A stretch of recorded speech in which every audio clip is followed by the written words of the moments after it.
जनगौरांगी क्षीरादे वृंदावनेश्वरी क्षमानसुते देवी प्रणमामि प्रिये नमो विष्णुपादाय कृष्ण कृष्णाय भूतले श्रीमते भक्ति वेदांत स्वामी नामिने नमस्ते सरस्वते देवी गौरवाणी प्रचारिणे विशेषाशून्यवादी पाश्चात्य देशतारिणे जय श्री कृष्ण चैतन्य प्रभु नित्यानंद अद्वैत गदाधर श्रीवासादि गौर भक्तवृंद हरे कृष्ण कृष्ण कृष्ण हरे हरे हरे राम राम राम हरे हरे हरे कृष्ण वर्ष नंबर என்ன பிரபுஜி हरे कृष्ण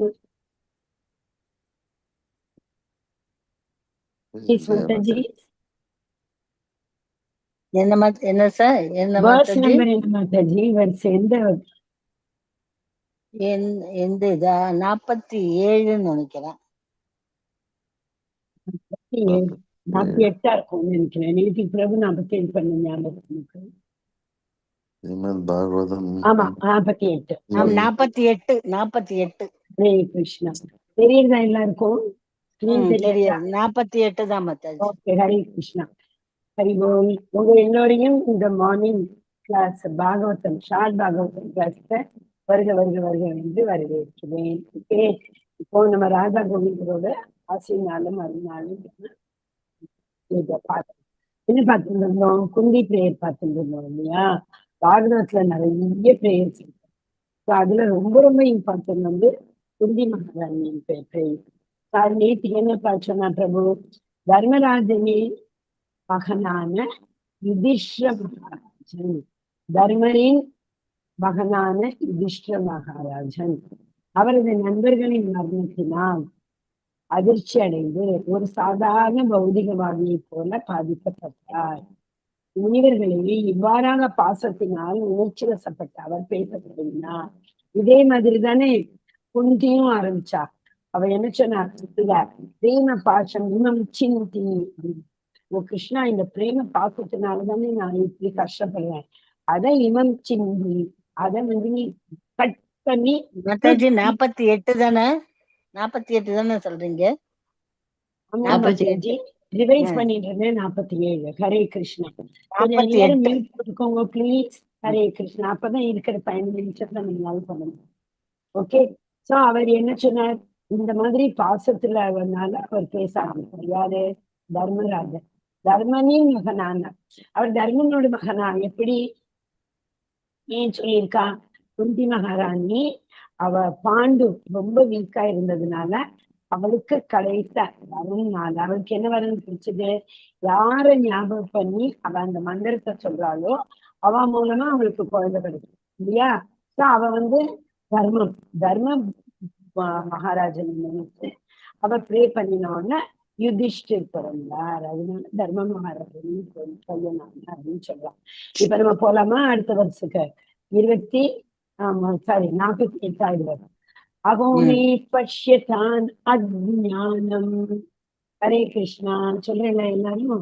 அகோமே பஷ்யதாஞானம், அகோமே பஷ்யதாஞானம், அகோமே பஷ்யத அஜ்ஞானம். அது ஓகே, சோ அதை கொஞ்சம் கவனமா சொல்லணும். அகோமே பஷ்யத அஜ்ஞானம், அகோமே பஷ்யதாஞானம் கிருதிரூடம் துராத்மனக பாரத்யஸ்யைவ தேஹஸ்ய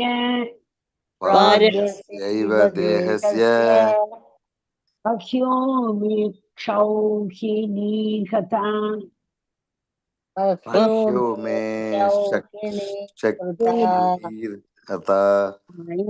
அது எப்படி வரும்னா பௌஹ்யமே அக்ஷௌனி கதா.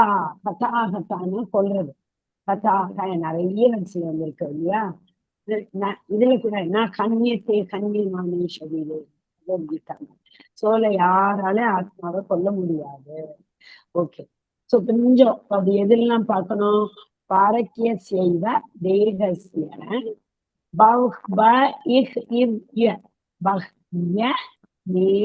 अक्षौणी कथाः अहो मे पश्यताज्ञानम्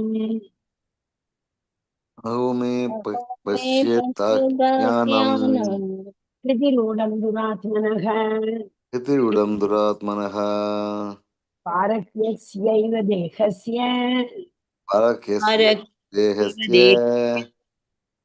बह्यो मे अक्षौणीर्हता बह्यो मे बह्यो अक्षौहिणीर्हतः full line சொல்லலாம் அவோ மே பஷ்யதாज्ञानं कृतिरूढं दुरात्मनः अहो मे पश्य ज्ञानं हृतिरूढं दुरात्मनः पारक्यस्यैव देहस्य बह्यो मे अक्षौणीर्हता परक्यस्यैव देहस्य बह्यो मे अक्षौहिणीर्हतः हरे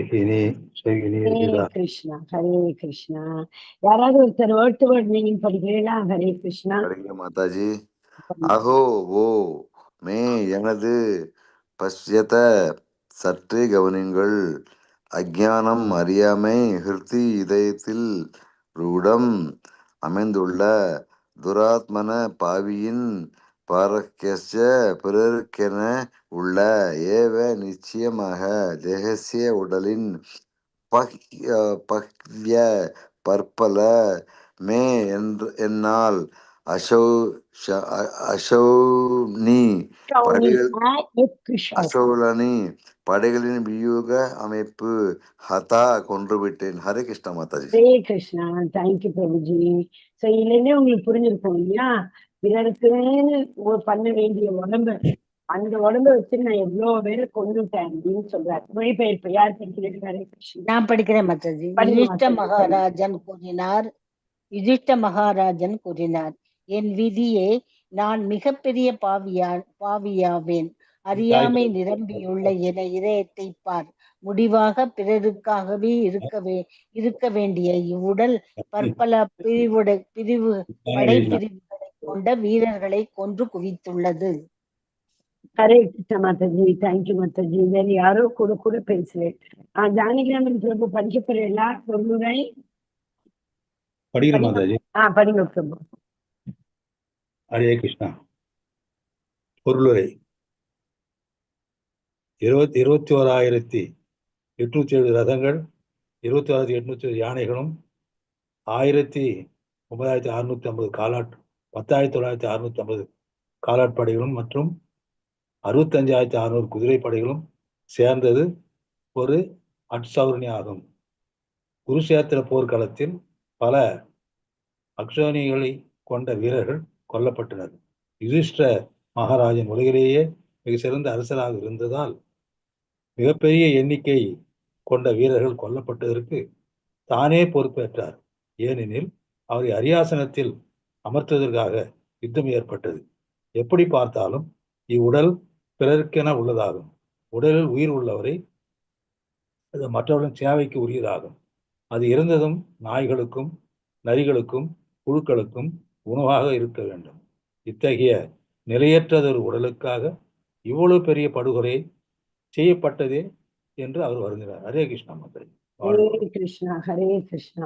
பாருங்க, அவர் அவருக்கு ராஜ்யம் கிடைச்சாச்சு. ராஜ்யம் எனக்கு கிடைச்சதேன்னு சந்தோஷமா ராஜ்யம் பண்ணலாம் இல்லையா. இன்ஃபேக்ட் அர்ஜுனன் நான் சண்டை போட மாட்டேன் அப்படின்னப்போ கிருஷ்ணர் என்ன சொன்னார், நீ ஒரு சத்திரியன், சத்திரியன் போர் பண்ண மாட்டேன்னு சொல்றது பாவம் இல்லையா. நம்ம இப்போ இதுல சண்டை நடக்கிறது, யுத்தத்துல அந்த பார்டர்ல எல்லாம் ஒரு நாட்டுக்கும் இன்னொரு நாட்டுக்கும் சண்டை போடுறேன்னு போர்க்களத்துக்கு போயிட்டு பார்டருக்கு போயிட்டு, இல்லைன்னா அந்த என்ன சொல்றது இப்பெல்லாம் அது என்ன மேலேந்து குண்டு போடுவா, இல்ல சமுதிரத்துல இதுல போய் காலாட்படை, அந்த நீர்படை, நிலப்படை எவ்வளவு இருக்கு. ஒண்ணு வழியா போய் அப்படி எப்படி குண்டு போட்டு கொள்றான். ஆனா அங்க போய் நம்மள ஞாபகம் வச்சுக்கோங்க, இப்ப கொஞ்சம் யோசிச்சு பாருங்க. காஷ்மீர் இல்ல பாகிஸ்தான் கூட சண்டை நடக்கிறது. அந்த சோல்ஜர்ஸ் நம்மளுடைய சிப்பாய்கள் எல்லாம் அந்த பார்டருக்கு போட்டு நான் அங்க சண்டை போட மாட்டேன்னு சொன்னா என்ன அவ அவன் நம்ம பாவம் தானே, அது ரொம்ப அவ பெரிய நம்மள கொன்னுடுவா. ஆமா அவ கொல்லுவா. அதுவே அங்க போய் சொல்ல மாட்டேன்னு ஓடியே வர முடியாது போகாம இல்லையா. பாலர் மட்டும் ஒரு புல் ட்ரக்கு பாவம் என் சண்டை போடுவான்னு நினைச்சு கூட்டிட்டு அங்க பங்குற நான் சண்டை போட மாட்டேன்னு ஓடி வந்தா. அதனால அர்ஜுனன் கிட்ட என்ன சொல்ற கிருஷ்ணர் பகவத்கீதால, நீ ஒரு சத்திரியனா இருந்துட்டு நான் சண்டை போட மாட்டேன்னு சொல்றதுதான் பாவம், சண்டை போடுறதுதான் கரெக்ட். ஏன்னா இந்த சிப்பாய்கள் எல்லாம் யாரை கொண்டாலும் அவளுக்கு பாவம் கிடையாது, மேல் அதிகாரிகள் சொல்றதுனால அவ பண்றான். அதான் கிருஷ்ணன் சொன்னார், நான் உனக்கு சொல்றேன் எழுந்துரு சண்டை போடு, நான் சொல்லி நீ சண்டை போட்டா உனக்கு பாவம் பிடிக்கவே பிடிக்காது அப்படின்னு சொல்லி சண்டை போட வைக்கிறார். அதே யுதிஷ்ட மகாராஜர் பிரபு சொன்னார் 36 கோடி யுத்தம், அது பேரு சிப்பாய்கள்லாம் செத்து நிறைய பேர் செத்து போனாங்க இல்லையா இந்த வார்ல. அதனால செத்து போனவான பார்த்த அந்த அசோகாவாரும் அப்படித்தானே ஆச்சு ஹிஸ்டரியில. அப்படித்தானே அவனோட அசோகா அரசனுடைய மனம் மாறி பௌத்திக இதுக்கு புத்த மதத்துக்கு அவன் வந்தான். அத மாதிரி இங்க பாருங்க, இவ்வளவு பெரிய மகாராஜர் தர்மத்துக்கே மகனாக பிறந்தவர். எப்படி சொல்றா, உடம்புன்னு ஒண்ணு இருந்தா உயிரோடு இருக்கும் போதும் அடுத்த வாழ்க்கை உபயோகமா இருக்கணும், உயிர் போனப்புறமும் அடுத்த வாழ்க்கை உபயோகமா இருக்கணும். எவ்வளவு அழகா சொல்றா பாருங்க. உயிர் போனதுக்கு அப்புறம் நாயோ நரியோ கழுகோ யாருக்கோ உபயோகமா இருக்கு. உயிர் இருக்கும்போது எல்லா உயிர்களையும் காப்பதற்காக இருக்கணுமா, இல்லைன்னா இந்த மாதிரி எல்லா உயிர்களையும் கொல்றதுக்காக இருக்கணுமா அப்படின்னு அவர் ரொம்ப லாங்கில் பண்றாரு இல்லையா அர்ஜுனர். ஹரே கிருஷ்ணா. புரிஞ்சுதா? யாருக்காவது ஏதாவது சந்தேகம் இருக்கா? இல்லைன்னா நான் இப்ப ஒரு இது பார்த்துருக்கேன். ஹரே கிருஷ்ணா ஹரே கிருஷ்ணா. யாருக்காவது சந்தேகம் இருக்கா? மாதாஜி பிரபுஜி சொல்றேங்களா? இல்லையா? இல்லைன்னா இப்ப இங்க பார்க்கலாங்க. ஓகே, ஹரே கிருஷ்ணா. தெரியறதான்னு மட்டும் சொல்லுங்க எல்லாரும். தெரியுது மாதாஜி. தெரியறதா? ஹரி போல். ஹரே கிருஷ்ணா. கிருஷ்ணனுடைய கருணை தர்மரின் பெரும் சுமை. குருக்ஷேத்திர வெற்றிக்கு பின் யுதிஷ்டரின் மனத்துயரமும் விஞ்ஞானமும். யுதிஷ்டருக்கு என்ன மனத்துயரம் ஏற்பட்டது? உலகத்தின் பார்வையில பார்த்தோம்னா நான் ராஜாவாயிட்டேன், எனக்கு மாபெரும் வெற்றி கிடைச்சிருக்கு. தானகதிக்குள் மாபெரும் அப்படின்னா என்ன? தீவிரவாதிகள் இருக்காங்க, தர்ம ஞானத்தினால அவளுக்கு அடையக்கூடிய அந்த ஒரு பெருமை. எந்த அரசரா இருந்தாலும் அப்படித்தானே பெருமைப்படுவா. ஆனா யுதிஷ்டர் என்ன நினைக்கிறார் பாருங்க, நான் ஒரு பெரிய பாவி, எவ்வளோ ஒரு அஜ்ஞானம் ஃபர்ஸ்ட் லைன் இல்லையா, ரொம்ப அழகான லைன் அது. எப்படி நான் இப்படி ஒரு அறியாமையில இப்படி இத்தனை பேரை நான் கொண்டுட்டேன் அப்படின்னு வச்சுக்கிறார். ஸோ அவருடைய புலம்பலுக்கு காரணம் என்ன? நம்பர் 1, அவர் கடுமையான அஜ்ஞானத்துல இப்ப இருக்கார். ஏன்? அவர் நான் ஒரு அரசன், என்னோட கடமையே மற்ற அதர்மத்தை கொள்வதுதான். ஏன்னா அவர் கொண்டதெல்லாம் அதர்மக்காரர்கள் தானே. ஏத்தாப்புல நின்றுன்றது அத்தனை எவ்வளோ அதர்மம் பண்ணியிருக்கா. அவளை பீமன் விஷம் கொடுத்து கொல்ல பார்த்தா, அத்தனை பேரை உயிரோடு தீ வச்சு கொல்ல பார்த்தா, காட்டுக்கு அனுப்பினா, 6 அக்ரஸர்னு சொல்லுவோம் இல்லையா, அது எல்லாம் பண்ணியிருக்கா. 6 அக்ரஸர் யாரு? யாருக்காவது யாரோடாவது நிலத்தை அபகரித்தவர்கள், இல்லைன்னா மற்றவா கூட அந்த பெரிய மகா பயங்கரமான ஆயுதங்களை வச்சு சண்டை போடுறவா, அடுத்தவர்களுடைய மனைவியை அபகரிக்கிறவா பண்ணினாலே திரௌபதிக்கு எவ்வளோ அவமானம் பண்ணினா. அப்புறம் விஷம் வச்சு கொன்றவா, பீமனுக்கு விஷம் வச்சா, தீ வச்சு கொன்றவா, தீ வச்சா அவ இருக்கிற அந்த லாக்காகிறதுக்கு தீ வச்சா, அதுக்கப்புறம் ஒரு 5 ஊசிக்கு இணையான நிலத்தை கூட கொடுக்க மாட்டேன்னு சொன்னா. சோ கிருஷ்ணன் ரொம்ப அழகா சொல்றாரு. அதுல என்ன சொல்றாரு, அப்ப இந்த மாதிரி அக்ரஸரெல்லாம் உயிரோடவே இருக்கக்கூடாது, கொல்லணும், அர்ஜுனா ஏந்திர கொல்லு அப்படின்னு சொன்னா. அவமே பஷ்யத்த அஜ்ஞானம் கிருதிரூடம் துராத்மா. சு ஆத்மா தூராத்மா. சு ஆத்மானா நல்ல ஆத்மா, மற்றவாளுக்கு நன்மையே செஞ்சு அமானுத்துவம் மதம்பிக்குவானாங்கிற பெருமை இல்லாமல் ரொம்ப ஹம்பிளா, ரொம்ப பணிவோட, அஹிம்சா, யாருக்குமே ஹிம்சை பண்ணாம சாந்தமா அப்படி இருக்கிறவான்னா சு ஆத்மா. இது துராத்மா, தன்னைத்தானே துராத்மான்னு தன்னைத்தானே நான் எவ்வளவு பெரிய பாவி, எத்தனை பேரை கொண்டுட்டேன் அப்படின்னு சொல்றேன். அடுத்தது அக்ஷோனி. அக்ஷோனியில உள்ளவெல்லாம் இப்படி எப்படிப்பட்டவா வீரர்கள் கிடையாது. அந்த அக்ஷோனிக்கு வருது அவ்வளவு பெரிய கஷ்டம். அப்படிப்பட்ட அக்ஷோனி தன்னுடைய லைஃபையே தியாகம் பண்ணி பெரிய வீரனாய் வந்தவானா நான் போய் இப்படி கொண்டுட்டேனே அப்படின்னு சொல்றேன்.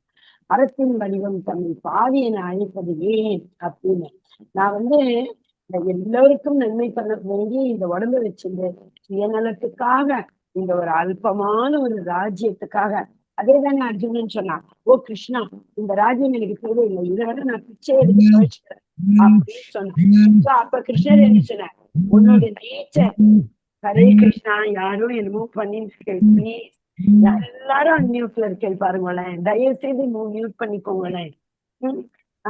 அவர் என்ன சொன்னார், எங்க இருந்தோம், ஓகே இவ்வளவு அந்த யுத்தத்துக்கு இவ்வளவு பெரிய போர் வீரனா ஆகணும்னா அவ லைஃப்ல எவ்வளவு தியாகம் பண்ணிட்டு வந்திருப்பா இல்லையா? அப்படி லைஃபையே தியாகம் பண்ணி சிப்பாயி ஆனவாளெல்லாம் பெரிய என்னோட சுயநலத்துக்காக நான் ஒரு போரை உண்டாக்கி எனக்கு ராஜ்யம் வேணும் இதற்கா போரை உண்டாக்கி பண்ணிட்டேனே. அப்ப என்ன சொல்றேன் நான் கிருஷ்ணர் அர்ஜுன் சொல்லும்போது நான் போய் பிச்சை எடுத்தேன்னு. ஓ அர்ஜுனா, உன்னோடு அது பேர் என்ன, இயற்கை, உன்னோட ஸ்வதர்மா சத்திரியன் இல்லையா, அது சண்டை போடுற இயற்கை. உன்னோட குணமே ரஜோகுணம். ஏன்னா அந்த சத்திரியர்களா இருக்கிறவாளுக்கு ரஜோகுணம்.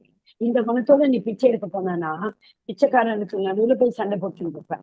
ஏன் கொடுக்க முடியாதா, ஏன்னா 5 ரூபா கொடுத்துட்டு போற, 10 ரூபா கொடுத்துட்டு போறேன்.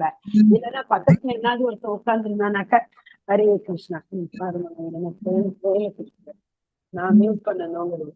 ஹரே கிருஷ்ணா. ஓகே. சோ இப்ப அந்த மாதிரி அதனால அர்ஜுனா நீ அங்க போனாலும் சண்டை போடுவ. அர்ஜுனா சொல்ற நான் காட்டுக்கு போறேன், நீ அங்க போனாலும் சண்டை போடுவ. காட்டுல என்ன சும்மா காட்டுல ஏதாவது மிருகங்கள் அந்த சாதுக்கள் இது பண்ணுவாங்க, யஜ்யம் ஞானம் மெடிடேஷன் அவளெல்லாம் கொடுமை பண்ண வந்தால்தான் மட்டும் கொல்லணும். வசிஷ்டர் ராமரை கூட்டின்னு போறாரு இல்லையா, தசரதர்கிட்ட சொல்லிட்டு என்ன நிறைய பிராமணர்கள்லாம் யாகம் பண்ணிட்டு காட்டுல இந்த அசுரர்கள்லாம் அவளை கொடுமை பண்றா, ராமரை அனுப்பு அப்படின்னு கூட்டின்னு வர்றாரு. ஆனா நீ யுத்தத்துல இருந்து நான் யுத்தம் பண்ண மாட்டேன்னு காட்டுக்குள்ள பண்ணிருக்கான்னு வச்சுக்கோ, வேண்டாத அனிமல் எல்லாம் கொண்டு இருப்ப. ஒரு முயல் ஓடின்னு இருக்கும் கொள்ளுவேன், மான் ஓடும் கொள்ளுவேன். ஏன்னா அது உன்னோட இயற்கையா இருக்குமா. அதனால நீ உனக்கு எவ்வளவு ஒரு சத்திரியனுக்கு சண்டை போடுறதுன்றது ஒரு பெரிய கிடைக்கிறதுக்கு அரிதான ஒரு தருணம். அதை போய் அந்த ஒரு ஆப்பர்ச்சுனிட்டி போய் மிஸ் பண்றீங்க, கொள்ளை எல்லாரும் அப்படின்னு சொல்றீங்க. ஆனா இங்க அப்படி பகவான் கொடுத்த ஆர்டரை வச்சுட்டு கொன்னதுக்கு அப்புறமும் யுதிஷ்டருக்கு இவ்வளோ பெரிய பேரிழப்பு ஆயிடுச்சு.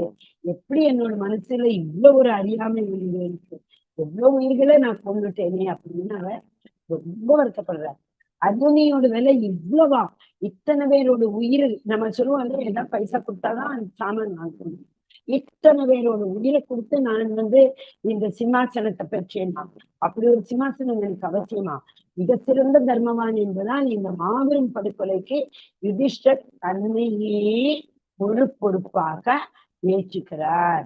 தான் அத்தனை யார் நம்மெல்லாம் இப்படி நல்லது நடந்தா கெட்டது நடந்தா நீ அப்படிதான் சொல்லுவோம். இங்க இவருக்கு நல்லது அவர் பார்க்கவே இல்லை. அந்த நல்லதுக்கு இவ்வளோ வேலை கொடுக்கணுமா, அப்படி நான் அத்தனை பேரோட உயிரை கொடுத்து இந்த ஒரு அரியணைக்காக நான் கொல்லேனா அப்படின்னு அந்த குற்ற உணர்வு அவரை போட்டு என்ன வதைக்கிறது. அப்புறம் எவ்வளோ அச்சோனிகள். இப்ப நமக்கு தெரியும் கிருஷ்ணன் கிட்ட கூட கிருஷ்ணன் கேட்கல, துரியோதனனும் அர்ஜுனனும் போன உடனே எனக்கு எப்படிதான் கிருஷ்ணா நீ உபயோகமா இருப்ப அப்படின்னப்போ நான் எப்படி 2 பேருக்கும் பண்ண முடியும், என்ன 2 விதமா பிரிச்சுக்கிறேன்ப்பா. ஒரு சைட்ல என்னோட எல்லா அக்ஷயமும் இருக்கும், இன்னொரு சைட்ல நான் மட்டும் யுத்தத்துல தொடக்கூட மாட்டேன் ஆயுதத்தை, தனியா நிராயுத பாணியா நான் நிற்பேன்.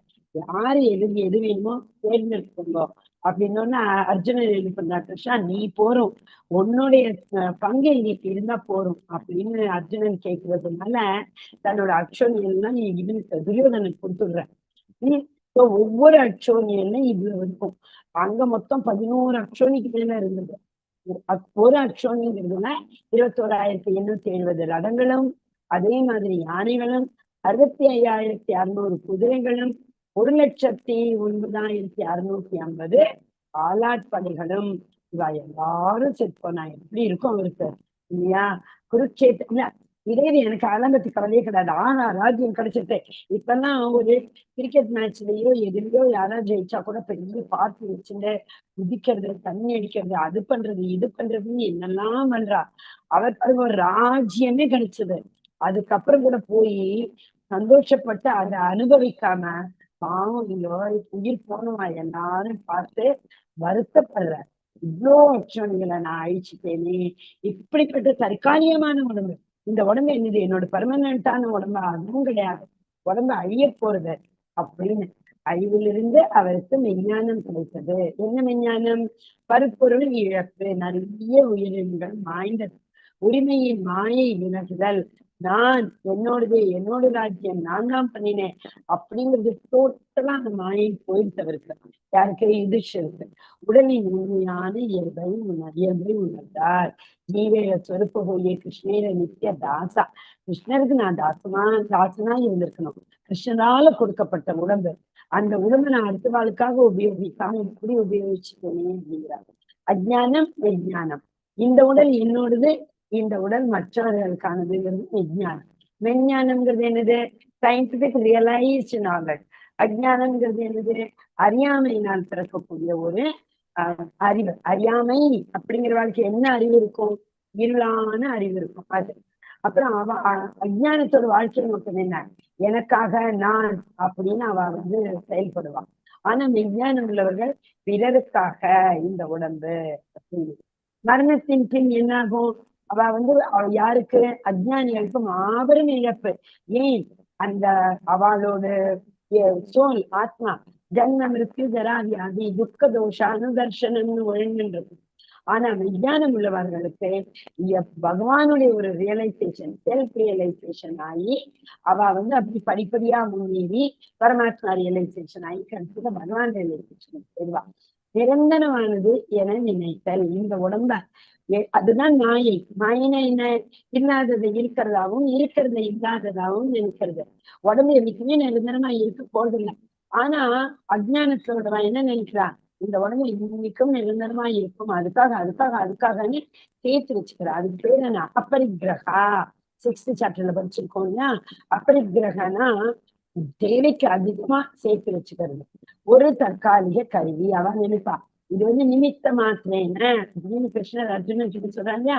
அர்ஜுனா, எல்லாரும் நான் பொண்ணாச்சு, பொண்ண ஒரு நிமித்த மாத்திரமா யூஸ் பண்றேன், தற்கால கருவியாக நான் யூஸ் பண்றேன் அர்ஜுனா அப்படின்னு சொன்னாரு இல்லையா? அதான் உடலின் 20 விதிகள். உயிர் இருக்கும்போது நம்ம பிறருக்காக சேவை செய்து அதை காப்பாற்றும். இறந்ததுக்கு அப்புறம் நாயை நரிக்குன்னு நம்ம உடல் உபயோகமாகணும். அடுத்தது அவர் என்னென்னலாம் காரணம்னு யோசிக்கிறார்.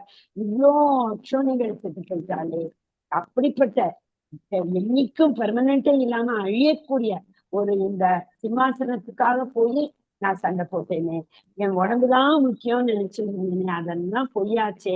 எப்படி நான் இப்படி ஒரு தற்காலிகமான சுகம் அந்த உடல் நலத்திற்காகவும் இந்த ஒரு மாபெரும் அறியாமையில நான் போய் கடமை அப்படின்னு எல்லாரும் காப்பாற்ற வேண்டிய நான் இப்படி எல்லாரையும் கொண்டுட்டேனே அப்படின்னு யோசிக்கிறார். ஓகே, சாம்பலே மலர்ந்து ஞானம். எல்லோருடைய உடம்பு எரியற சாம்பல் மாபெரும் வெற்றியின் சிம்மாசனத்தில் அமர்ந்திருந்தாலும் யுதிஷ்டரின் இதயம் இறுதி உண்மையை உணர்ந்தது.